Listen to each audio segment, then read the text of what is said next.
doing some experimenting. I'm gonna be trying something I have never tried before. It's called wool painting, or painting with wool, or wool painting. I don't know.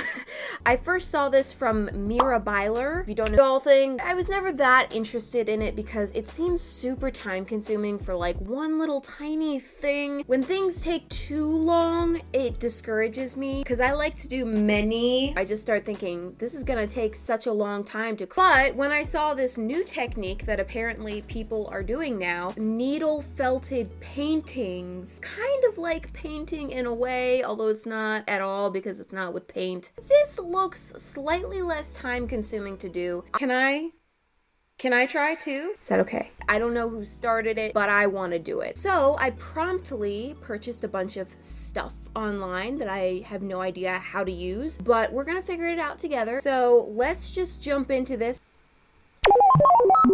Actually, I don't really know what this is gonna be like.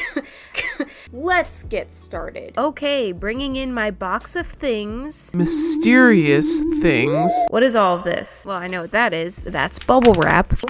Nobody's got plans today, right? Okay, get rid of that, thank you. Now, I got this box on Amazon. It's supposed to be a starter kit for beginners. I quickly realized that this was geared more toward the sculptural type of needle felting. We're gonna work with it anyway. We have a book, a package of stencils. How do you use stencils for this? I don't know. I guess I won't be using those. Aha, I know what this is. It's,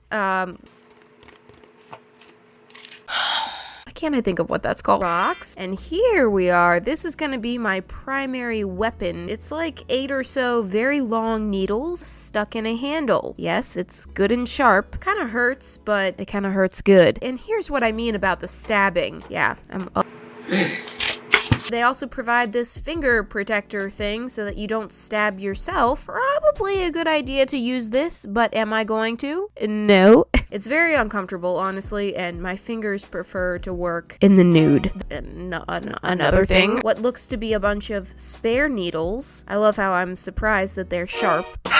And this is just a single needle stabber device. I'm guessing for more precision. And oh, alright, well that was all very informative. Great. The rest of this is clearly the wool. I was a little nervous that this stuff was gonna give me the creeps because I'm one of those people who gets the heebie-jeebies from things like cotton balls. Oh, I hate the experience of touching it. Now, this does look like a lot of wool, but I got a full second set just to be safe that I had enough of each color to work with. And look at that, this set of wool is pretty much the exact same feel. And first step, I'm gonna pick out my colors. I like to work with many different colors at once. This looks good. Now that I've got all my colors picked out, I'm gonna set those aside and get my surface ready. I already knew that you have to start out with a piece of felt. I also have this, which again, did not come in the kit. It's an embroidery hoop. I felt like it might be a nice option to kind of frame my artwork, so I just loosely traced around that and cut out the approximate area that I have. For now, this is all I need for right now. Well, this and my stabbing pad. Forgive my incorrect terminology because I don't know what I'm doing. This is the one that came in the kit, but it's a little bit smaller than I would like. That's okay. Oh, felting pad. It's called a felting pad. Learning as we go. Now we're ready to get this show on the road. Finally, you've been watching straight up nonsense up to this point. I'm gonna start with this lovely dark pink wool. I guess this is enough. I don't know. Use your instincts. Break out your multi-stabber and then simply start stabbing it. It does make some lovely crunchy sounds.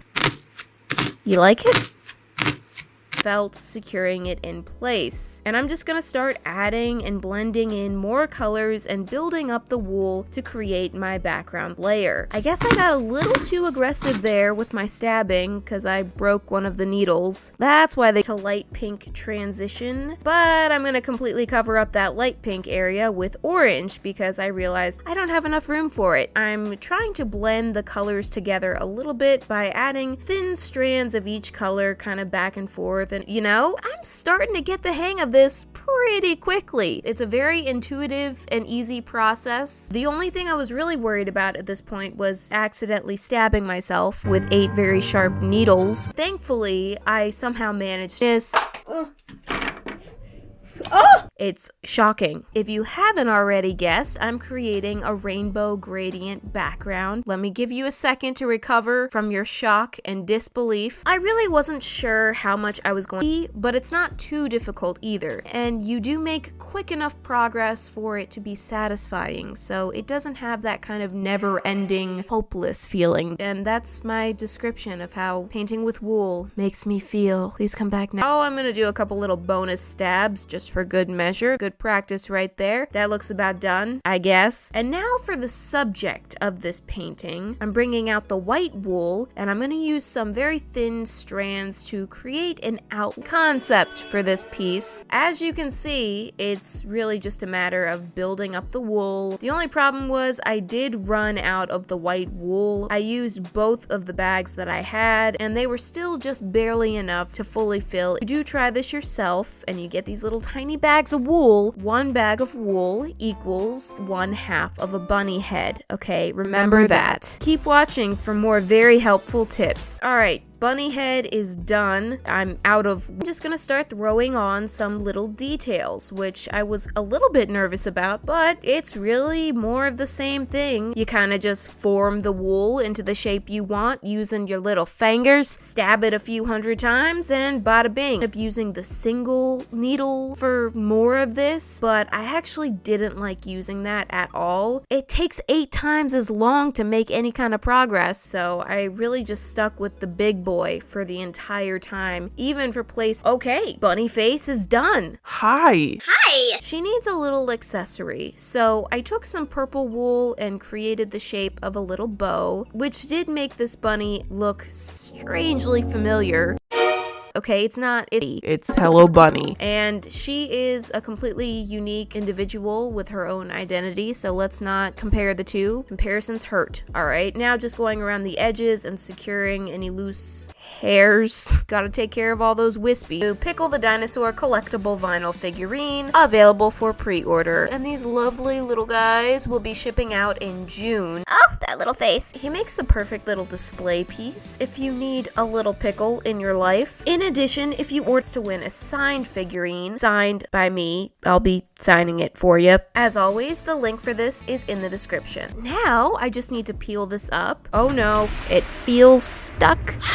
Alright, don't panic. We're just gonna carefully bin there. And now we can go around and trim off that crazy excess fuzz. Looks like clown hair. There we are. My first wool painting project complete. I did start simple here, but I think for my first time, and we're starting again with pad, felt, green embroidery hoop this time. Cutting a nice circle out. Da, da, da, da, da, da, da. For this one, I'm gonna throw on a thick hunk of cream colored wool. Gonna have time to do more than one of these wool paintings in a video, but these actually went a lot faster than I expected. Granted, I am doing pretty simple designs here, but this was actually one of the fastest projects I've done, and to use both of them on there and kind of blend them together and maybe they'll even each other out. Alright, that kind of worked. Now for the actual frosting of the cupcake, I didn't have a very distinct plan, so I just kind of started stuffing all the colors. So then I was like, alright, well, let's just try to blend these colors together a little bit, make it a little softer and see if that helps. But yeah, no. So I brought in the darker colors of wool and, you know, let's just give it some structure. Blended colors within the outline to kind of follow the colors that were on the inside of the outline. Do you know what I mean at all? No! Anyway, I think this ended up looking pretty cool. And then to bring it all together, I on top threw on a sweet little green stem. Oh, now it looks good. Time to peel it off the pad. Come on, get up off there, you lazy. And then let's try to just shove it into this little hoop. Funny how this is somehow the trickiest part of the cupcake. Looks way too high in the circle. I like it anyway. I do really like how clean the edges are in the hoops, but I think next time I might try somewhat of a different solution for kind of framing the pieces and finishing them off, either way more than I thought I would. It's truly an enjoyable experience, and I'm just really in love with these little fuzzy art pieces that came out of it. They're really adorable. I hope you guys enjoyed watching me try something new this week. Thank you so much for watching.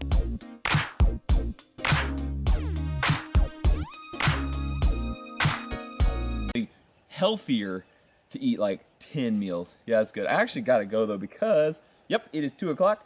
Time for my 6th meal. I love you too. Okay, bye.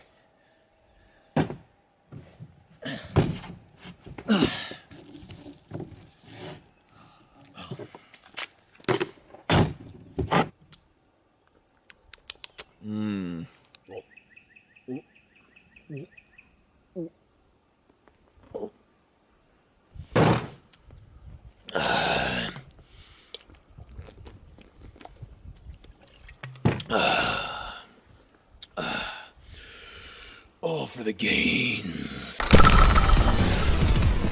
For smart door locks, smoke detectors, motion sensors, glass break sensors, door and window sensors, water sensors, freeze detectors, panic buttons. No, don't hit the red button. And video doorbells, just to name a few of the devices. If you would like to check out more information about them, go to simplysafe.com/demo ranch. Sorry for what you're about to see in this video, but it was pretty funny. Welcome to Demolition Ranch! You guys keep asking. You guys have asked me, Matt, how many giant cans of chocolate pudding does it take to stop a bullet? So we got like 1,000,000 pounds of it here, and we're gonna find out for you today. In one can of, that's good, there are 140 calories per serving, 25 servings, that's 3,500 calories per can. With all the cans that we have here, we have 125,000 going straight into the cans. I think it will not even go through one. I think it's gonna stop in the first can and not enter into the second. That stuff's so thick, it's not even leaking out, or it didn't penetrate the second can. Oh, it just warped the top too. This will be interesting looking when we shoot it with bigger rounds. We're not going to though. Just kidding. We're gonna shoot bigger rounds. Going big this time with the 45 ACP. A big, heavy, the 6th can. That's my bet. Firing! Whoa, the bullet is on the table. That's the first time I've ever seen a bullet just fall out like that. That obviously went through the first can, pressure, into the 3rd can, out of 3rd can, into the 4th, out of the 4th, hit right here, and it looks like it just bounced. Look at this. Yeah, didn't even cut the paper. It dented it, didn't cut the paper. Millimeter, and we've got these plus P jacketed hollow point rounds out of this little gun. We haven't showed this one in a while. Little suppressed 9mm AR. I think it's gonna do about what the 45 did. Woohoo! Check this out. Slowly oozing out of this hole. That's crazy. And the top of this, look at this.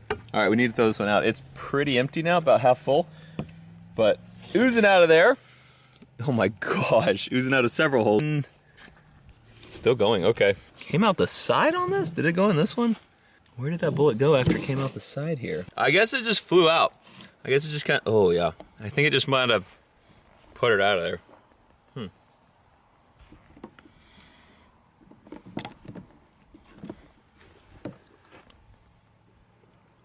That's good. Next up, let's get some speed. We have a 300 blackout, and we're gonna go at a new line. So we haven't shot any of these on the right. So I'm gonna fire straight over there and see how far this 300 blackout goes. As you can see, speed does a lot. First one, straight through. The second one actually busted open way more, maybe because the bullet was going a little more sideways. That plopping down there. The third one either got turned or, yeah, that's where it went in there and then hit here on the inside. You can see that dent. Oh, look, some of it came out here and then rotated it and dented there. Yeah, so it hit right there, did not go in the fourth one. So interesting. Those probably because that one had so much energy, it just lost it all in that first can, busting this second one open. Pretty interesting. So let's try that with something even faster, like a 5.56. 5.56 out of this gun, the Fold AR. Check out how weird round loaded in there. It's very strange to see it like that. So it's not in a chamber, so if it was to set off right now, which I guess I don't know what happens if I close this bolt while it's open. It fires the round out on the ground. Now we know. So let's see what happens when a 5.56 hits them. Less than I thought. That's our entry hole right there. It turned it a little bit. This is our exit wound right here. Popping it out. Here is our second can. Take what we've learned so far. We know that the big heavy bullets are traveling a lot further, and the faster bullets having a lot more energy and exploding the first cans. Let's do a big, heavy, fast bullet. This is a 50 Beowulf. A lot of powder behind that, and it's a brass bullet, so it won't start falling. Beowulf Alexander Arms AR. This probably will throw a little bit of pudding everywhere. Yep, it did. So we hit this one right there, dead on. So that looks like entry right there. That looks like exit right there. And then our third one, whoa, dang. So entry's somewhere right there. Exit, obviously right there. And I went to our fifth one there, and doesn't look like it. Yeah, so it just skimmed it. It hit it like this, and looks like it carried on. Or maybe it hit it like that and carried on. I don't know. Yeah, we're gonna go with 5 gun. Next up, we're shooting the Dragunov, the 7.62 by 54R. It's a giant round, a sniper round, big bullet, going very fast. We have a long barreled gun, so should have lots of speed. East. Perfect. Let's do it.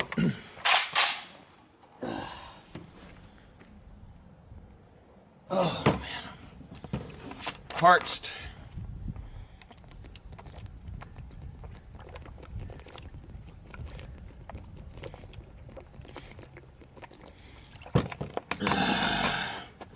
Okay, that'll help. All right, going at the pudding. Right here, and then just peeled that metal back. That's number 2. I don't even know what happened on. Okay, I'm going for it for you guys. Oh, it's just dented? What? There's a big dent here, big flat spot. Crazy. On the 4th can. So the 3rd can has a big dent. The 4th can has nothing.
Interested to hear what those thoughts are. So let's just go ahead and dive right in. Today we are going to be talking about Cody Johnson. So Cody was born on April 8th of 1998 in San Jose, California, and he grew up living with his mom. She enjoyed working on cars and kind of souping them up for racing. But people really loved him because he was very charismatic and friendly and real, and he made a lot of genuine friends. He was a very personable person who liked to joke around a lot. His friend, he had a lot of friends, and a lot of them he met in the car world. So a lot of them were interested in cars as well. When he was younger, he would work on other people's cars and make them custom cars, and eventually he turned that into a business. But he actually added in, and his boss was actually his best friend from childhood, Cameron Fredrickson.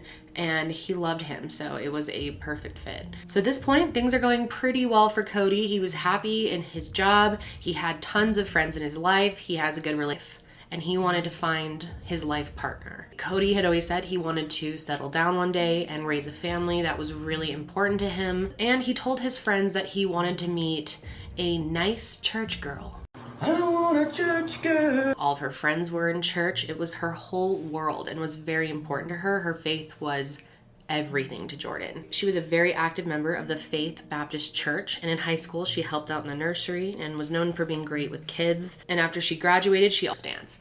Like, they literally paid a songwriter to make them their own custom song. They hired this woman named Elizabeth Shea, who is a professional songwriter, and she spent a lot of time with Jordan and Cody and interviewed them multiple times to write the perfect lyrics to describe their love. She's with all their friends and family and their custom song, and Jordan had picked out a beautiful dress. She was super excited, but very nervous, because obviously she knew something big was going to be coming on her wedding night, and she would possibly be expected to consummate her marriage. Friends said that she was just really nervous and that she really did love Cody, and she was happy to be there and happy to be getting married. Obviously, your wedding day can be super, super nerve-wracking for both of you. I remember being so stressed out trying to read and just kind of focused in on Cody. Here's a clip.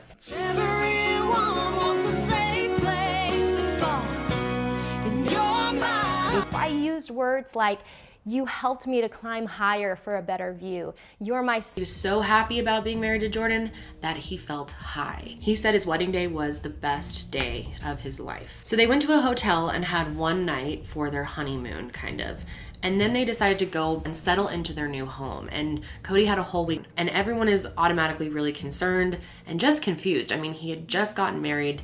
This makes no sense. So everyone goes over to their house. And when they got there, they noticed that Jordan was not acting the way they thought she should be. She had sent this email, was calling themselves Tony the Carman or Tony S. And here is what the email said. Hello, Jordan. My name is Tony. There is no bother in looking for Cody anymore. He's gone. So call off the missing persons report. She just stood there reading it to her like it was lab results, like she was reading some story to her, and was completely calm. And Hannah afterwards was like, "You need to go bring this to the police if they're saying that he's dead. You know, police need to follow up on this lead. Isn't there any urgency?" And I had to be like, "You need to go right now." And when she first went to the police station, she was just being very calm, not upset at all, was just like, "Hey, I got this email that my husband's dead." She seemed extremely cold and unemotional about it, but police thought maybe she was in shock, maybe risking their lives trying to get down to this point. So they had to make sure that there really was a body there before moving forward with the recovery mission. So one of the FBI special agents volunteered to go down there and get a better look. And I don't know how people do this, but he literally A meltdown.